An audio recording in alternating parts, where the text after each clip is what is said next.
Morning बच्चों। तो बच्चों कल मैंने आपको फिजिक्स का सेकेंड पेपर का यानी 12th का हमने पहला चैप्टर आपको शुरुआत किया था। हमने कल आपको बताया था कि जो पहला पार्ट है, फिजिक्स के 2 पार्ट हैं 12th में। जो पहला पार्ट है उसके भी कई यूनिट हैं, जिसमें पहली यूनिट है स्थिर वैद्युत की इलेक्ट्रोस्टैटिक। मैं 2 मिनट से रिवाइज कर दूं। मैंने जो कल आपको बताया था इलेक्ट्रोस्टैटिक में पहला जो चैप्टर है वो था वैद्युत आवेश तथा क्षेत्र, अर्थात इलेक्ट्रिक चार्ज एंड फील्ड। मैंने बताया था कि स्थिर वैद्युतिकी है क्या, इलेक्ट्रोस्टैटिक अर्थात इसमें जो आवेश होता है वो रुका हुआ होता है, स्थिर होता है। इसमें आवेश गतिमान नहीं होता है, तो स्थिर आवेश इसमें रहता है। ये है इलेक्ट्रोस्टैटिक्स। मैंने कल बताया था कि इसमें भी आपके 3-4 चैप्टर हैं। जो सबसे पहला चैप्टर उसमें शुरू होता था, मैंने कल बताया था कि वो क्या था, वैद्युत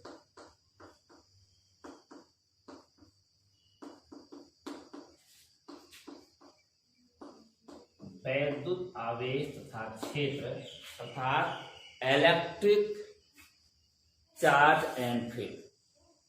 कल मैंने आपको बताया था कि ये आवेश है क्या। आवेश के बारे में आप लोगों ने पढ़ा कि ये आवेश है क्या। मैंने कल कई परिभाषाएं इसकी बताई थी।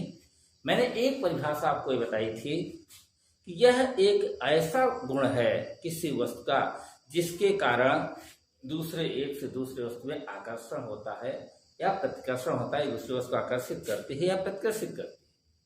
दूसरा मैंने बताया था कि यह किसी वस्तु का ऐसा गुण है जिसके कारण यह विद्युत और चुंबकीय प्रभाव उत्पन्न होते हैं। तो कल मैंने आपको बताया था ये आवेश के बारे में, और मैंने ये भी बताया था कि आवेश का मात्रक क्या होता है। मैंने कल बताया था कि जो आवेश का मात्रक होता है वो कूलाम होता है। एक दूसरा मात्रक मैंने बताया था एम्पियर सेकेंड भी होता है। इसके जो अन्य मात्रक देखें तो इसका एक ESU भी होता है, MU भी होता है। ये इसके मात्रक है। और मैंने आपको फिर बताया था कि आवेश कितने प्रकार का होता है। कल मैंने आपको इसके बारे में बताया था कि आवेश 2 प्रकार का होता है, पॉजिटिव और निगेटिव। मैंने कल बताया था कैसे इसके उत्पन्न होते हैं। जैसे एग्जाम्पल मैंने दिया था, यदि मान लीजिए कोई ये कांच की छड़ है, अगर इसको हम रेशम से रगड़ें तो मैंने कल बताया था कि अगर दूसरी कांच की छड़ को भी रेशम से रगड़ें और जब उन दोनों को पास लाते थे तो उनमें क्या होता था, प्रतिकर्षण होता था। लेकिन अगर एक हमने कल बताया था आप उसकी छड़ ले लें, अब बिल्ली की खाल से रगड़ें और दूसरी एक और आप उसकी छड़ ले लो और बिल्ली की खाल से रगड़ें, तब उनको भी आपस में लाया जाता तो उनकी वजह प्रतिकर्षण होता था। लेकिन अगर इस कांच की छड़ को, जो आबनूस की छड़ को बिल्ली की खाल से रगड़ रहे हैं, अगर उसके पास लाया जाता था तो उनमें आकर्षण होता था। अर्थात यहां पर भी देखा गया कि जो समान प्रकार के आवेश होते हैं उनमें प्रतिकर्षण होता है और जो विपरीत प्रकार के आवेश होते हैं उनमें आकर्षण होता है। एक चीज और ध्यान दीजिए, मैंने बताया था कि कांच की छड़ को रेशम से रगड़ते हैं तो क्या होता है, कुछ इलेक्ट्रॉन क्या होते हैं इस पे चले जाते हैं रेशम पे, तो ये क्या हो जाती है धनावेशित और ये क्या हो जाता है ऋणावेशित। मैंने आपको ये भी बताया था कि जो यहाँ पे इलेक्ट्रॉन की कमी या इलेक्ट्रॉन की अधिकता है, यहाँ पे धन आवेश है या ऋणावेश है, ये किस पे निर्भर करता है, या इलेक्ट्रॉनों पर निर्भर करता है। किसी नाभिक में इलेक्ट्रॉन और प्रोटॉन दोनों होते हैं, लेकिन इसके लिए उत्तरदायी क्या होता है, यानी कि धन आवेश की अधिकता है या ऋण आवेश की अधिकता है, इसके लिए उत्तरदायी क्या होता है, इलेक्ट्रॉन होता है। इलेक्ट्रॉन पता चलता है, अर्थात इलेक्ट्रॉन अगर कहीं से निकल के जा रहा है तो यहां से निकल गया तो यहाँ पे कम हो गया, लेकिन ये कैसा आवेश होगा, धन आवेश। और जहां अधिकता हो गई यहाँ क्या होगा, ऋण आवेश। तो जहां पे कमी हो जाती है वहां धन आवेश होता है, और जहां पे अधिकता हो गई यहाँ ऋण आवेश होता है। इस तरह से आवेश दो प्रकार का होता है, ये मैंने आपको बताया। कल मैंने ये भी आपको बताया था आवेशक। आवेश क्या, आवेश ग्रहण करने को आवेशक कहते हैं। मैंने कल ये बताया था कि इसके आवेशन के कई प्रकार हैं। एक तो मैंने बताया था घर्षण द्वारा, ये जो कांच की छड़ को देशों कर रहे हैं। दूसरा मैंने बताया था प्रेरण के कारण, कि अगर एक कोई आवेशित चालक है और उसके पास अगर दूसरा चालक लाए तो बिना कुछ किए ही इस पर जो आवेश होता है एक दूसरे पर आवेश उत्पन्न हो जाता है, इसे हम क्या कहते हैं, एक तरह से प्रेरण द्वारा। दूसरा होता है चालन द्वारा। चालन द्वारा क्या होता है कि अगर हम मान लीजिए इस पर आवेश है, अगर अब इसको हम दूसरी चालक को इस चालक से स्पर्श करा देते हैं तो इस पर आवेश हो जाता है। तो इसका मतलब है कि ये तीन प्रकार से, मैंने कल बताया था आपको कि तीन प्रकार से हम इसके क्या होते हैं, ये आवेश को उत्पन्न कर सकते हैं, आवेशन होता है। फिर मैंने आपको इसके बाद बताया था कि आवेश का गुण क्या होता है। मैंने आपको बताया था कि समान प्रकार का आवेश अगर होता है, जैसे अगर मान लीजिए आपका धन धन आवेश है, ऋण ऋण आवेश है, इनमें क्या होता है, प्रतिकर्षण होता है। और अगर मान लीजिए धन ऋण है या ऋण धन है तो इनके बीच क्या होता है, आकर्षण होता है। ये आपको मैंने बताया था, ये टॉपिक मैंने आपको बताया था। और मैंने बताया था कि इसके गुण, तो पहला गुण आवेश का ये हो गया। दूसरा मैंने कल बताया था कि इसमें लाभ कंजर्वेशन ऑफ चार्ज आवेश के संरक्षण का नियम। आवेश के संरक्षण का नियम क्या है, न तो आवेश उत्पन्न किया जा सकता है न ही आवेश को नष्ट किया जा सकता है, इसी को हम आवेश के संरक्षण का नियम कहते हैं, लाभ कंजर्वेशन ऑफ चार्ज। दूसरा मैंने बताया था इसका क्वांटमीकरण। क्वांटमीकरण क्या है, कल मैंने बताया था किसी वस्तु पर जो आवेश की मात्रा होता है वो इलेक्ट्रॉन के आवेश का पूर्ण गुणज होता है। और मैंने कल बताया था कि उसी जो हमारा ई होता है इसी को हम मूल आवेश कहते हैं। अर्थात किसी वस्तु पर जब आवेश होता है, इलेक्ट्रॉन पर आवेश में इलेक्ट्रॉन पे आवेश ई होता है, इसी को हम मूल आवेश कहते हैं, उसका पूर्ण गुणज होता है। अर्थात यहाँ पे हम आवेश को क्या होता है, विभाजित नहीं किया जा सकता। इसी को हम क्या बोलते हैं कि क्वांटमीकरण बोलते हैं, या परमाणुता भी कहते हैं। और जहां पे n का मान 1 2 3 डॉट हो सकता है। और इसी के आधार पे हमें निकाल सकते हैं कि किसी वस्तु पर अगर आपको आवेश दिया है तो कितने इलेक्ट्रॉन कम है या कितने इलेक्ट्रॉन ज्यादा है। ये मैंने आपको कल बताया था। मैंने फिर एक बार बताया भी, फिर से बता दे रहे हैं कि यदि किसी वस्तु पर इलेक्ट्रॉनों की अधिकता है इसका मतलब कि उस पर ऋण आवेश है, और यदि किसी वस्तु पर इलेक्ट्रॉनों की कमी है तो उस पर क्या होता है, धन आवेश होता है। जैसे कोई एग्जांपल मैंने बताया, इस पे हम निकाल सकते हैं कि मान लो अगर दिया गया है कि किसी वस्तु पर मान लीजिए दे दिया गया कि 2.0 इंटू 10 पर कोई भी दे दिया, मान लीजिए इतना आवेश है, या मान दे दिया 3.2 इंटू 10 पर -19 आवेश है, ठीक है, या 3.2 कूलम आवेश कुछ भी दे सकता है। और उस पे इलेक्ट्रॉन मान लो दे दिया कि इस पर धन आवेश है, तो आपसे पूछ लिया कितने इलेक्ट्रॉनों की धन आवेश है, इसका मतलब क्या हो गया, इलेक्ट्रॉनों की कमी होगी। तो कितने इलेक्ट्रॉनों की कमी होगी, तो कैसे हम निकालेंगे। अगर ऐसा दिया गया है कि यहाँ पे धन आवेश है 3.2 कूलम धन आवेश है, तो इस पर इलेक्ट्रॉनों कितने इलेक्ट्रॉनों की कमी होगी, अधिकता, क्योंकि धन आवेश है तो धन आवेश पर इलेक्ट्रॉनों की कमी होगी। और कितनी होगी आप निकाल सकते हैं कौन किस फार्मूले से, कि Q बराबर क्या हो जाएगा Ne, और N बराबर क्या हो जाएगा Q/E। Q का मान कितना है 3.2, E का मान कितना था 1.6 इंटू 10⁻19। अगर वैल्यू रखेंगे तो कितना आ जाएगा 2 आ जाएगा, तो कट जाएगा, इससे नीचे मिलेगा 10⁻19, या इसलिए सीधे हो जाएगा 2 इंटू 10⁻19। तो इस तरीके से हम इस फार्मूले से हम इसको निकाल सकते हैं, ठीक है। तो इस चीज को आप ध्यान रखिए कि हम कैसे किसी भी वस्तु पर इलेक्ट्रॉनों की संख्या को हम कैसे निकाल सकते हैं। या किसी सवाल में आपको दिया रहेगा इस पे किसी वस्तु पर 10 इलेक्ट्रॉनों की अधिकता है, तो बताइए इस पर कितना आवेश और इसकी प्रकृति क्या है। अगर अधिकता दे दिया इसका मतलब क्या है, वह ऋण आवेश है। और Q बराबर NE का मान निकाल सकते हैं। E का मान आपको दिया रहता है 1.6 × 10⁻⁻⁰ N का मान दिया रहेगा, Q निकाल सकते हैं। तो इतनी बात आवेश और चार्ज में थी। अब जो इससे शुरुआत होता है वो होता है, टॉपिक की शुरुआत है वो है कूलाम का नियम। कूलाम का नियम क्या है ये आप पढ़ेंगे।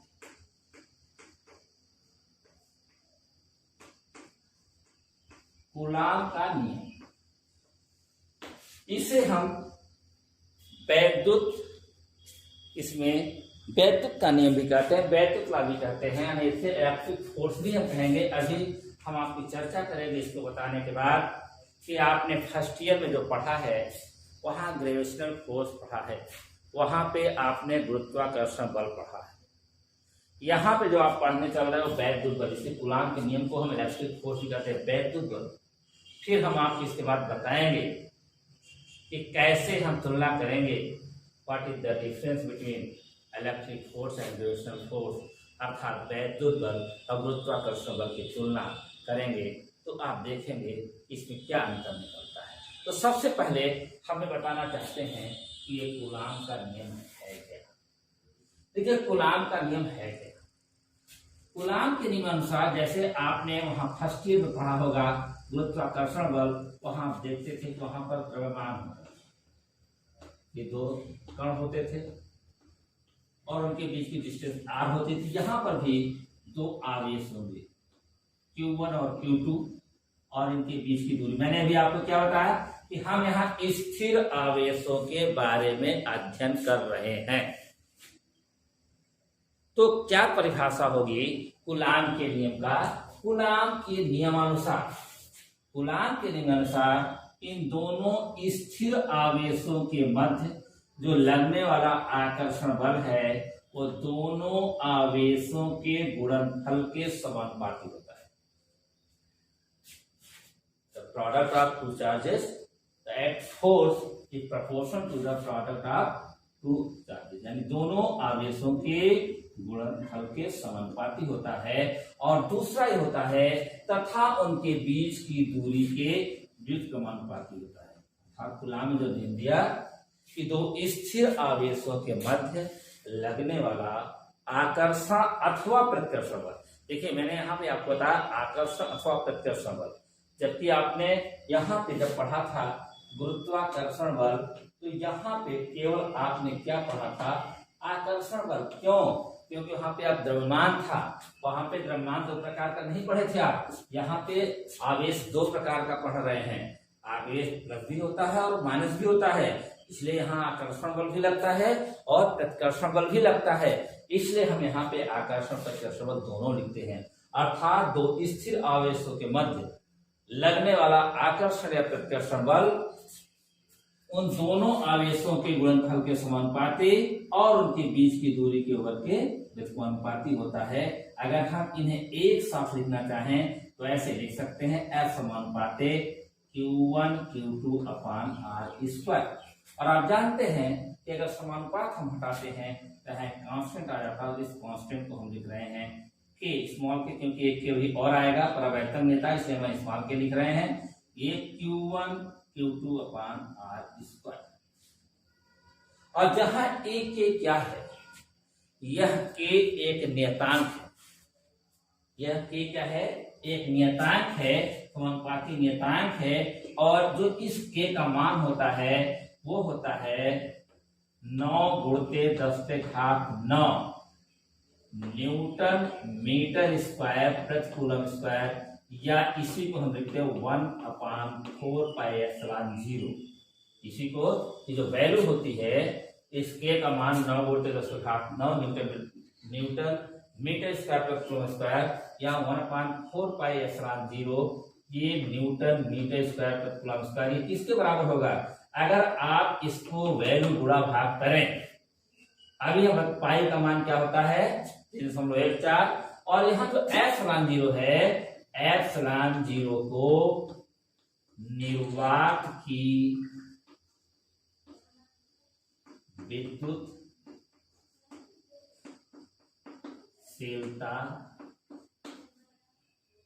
कहते हैं। एप्सिलॉन जीरो को निर्वात की विद्युतशीलता कहते हैं और इसका जो मान होता है, इसका मान होता है 8.86 इंटू 10⁻⁻12। अब मात्रक हो जाता है कूलाम स्क्वायर प्रति न्यूटन मीटर स्क्वायर। ध्यान दीजिए, अर्थात यहाँ पे जो एक के है एक समानुपाती नियतांक है, इसका मान होता है 9×10⁹ न्यूटन मीटर स्क्वायर प्रति कूलाम स्क्वायर, या इसी को हम के बोलते हैं। इसी के को 1/4 पाई एप्सिलॉन जीरो इतना होता है और एप्सिलॉन जीरो को बोलते हैं निर्वात की विद्युतशीलता कहते हैं और इसका मान 8.86 इंटू 10⁻12 कूलाम स्क्वायर पर मीटर स्क्वायर होता है। अगर यह मान हम यहाँ रखें 1/4 पाई एप्सिलॉन जीरो में तो 4 तो है ही है, यहाँ 3.4, इसका मान ये रखें, यही मिलेगा 9×10⁹ 9। तो ये कब है, ये फोर्स कब है, जब बोथ फोर्स, जब दोनों फोर्स हम कहाँ रखे हो, यहाँ पे दोनों आवेश कहाँ रखे हो, यह बल जो F बराबर है ये कहाँ पे है, जब दोनों आवेश निर्वात अथवा वायु हो, जब both charge placed in air और वैक्यूम, अगर दोनों आवेश निर्वात अथवा वायु में है तब हमारा जो बल का मान होता है वो ये होता है, ये निर्वात अथवा वायु के लिए, किसके लिए है, निर्वात अथवा वायु के लिए। तब इस जो वैद्युत बल का मान होता है वो होता है F, चाहे हम यहाँ पे F लिख रहे हैं, बाद में भी हम कैपिटल कर देंगे। जब हम कोई मीडियम लेंगे, कोई माध्यम लेंगे तो निर्वात अथवा वायु के लिए F का मान होता है K Q1 Q2/R²।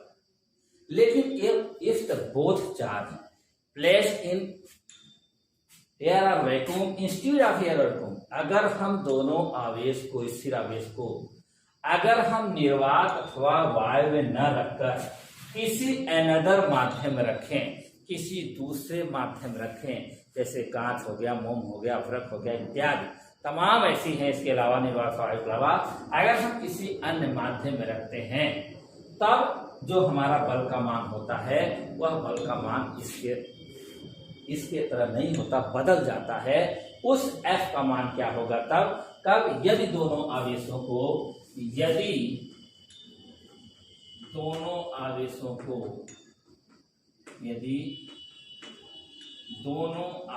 को निर्वात अथवा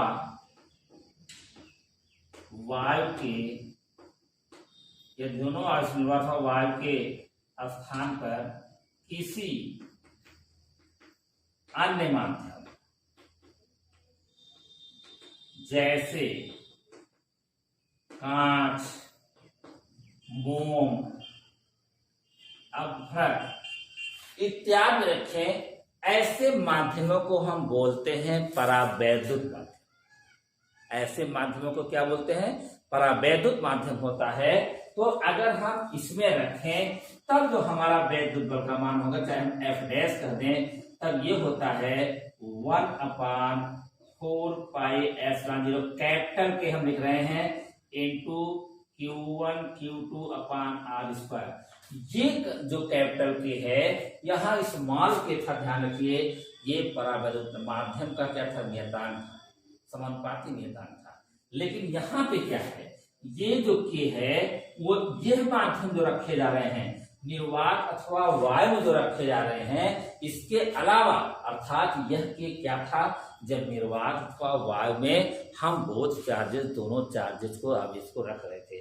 लेकिन यदि हम निर्वात अथवा वायु के अलावा अगर किसी अन्य माध्यम से, मैंने बताया कि कांच, मोम, अभ्रक इत्यादि में रखें, तब इस बल का मान हो जाता है F dash 1/4 pi epsilon zero, capital के, जहां पे कैपिटल के क्या है, माध्यम का परावैद्युतांक है।